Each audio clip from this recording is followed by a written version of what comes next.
मन तते देली दबार थिला जीवन भी तते देवी कथा रहिला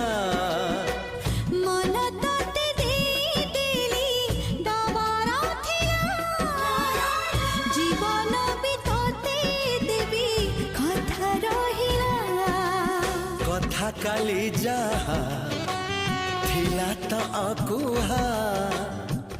आजी तते कहिली खोली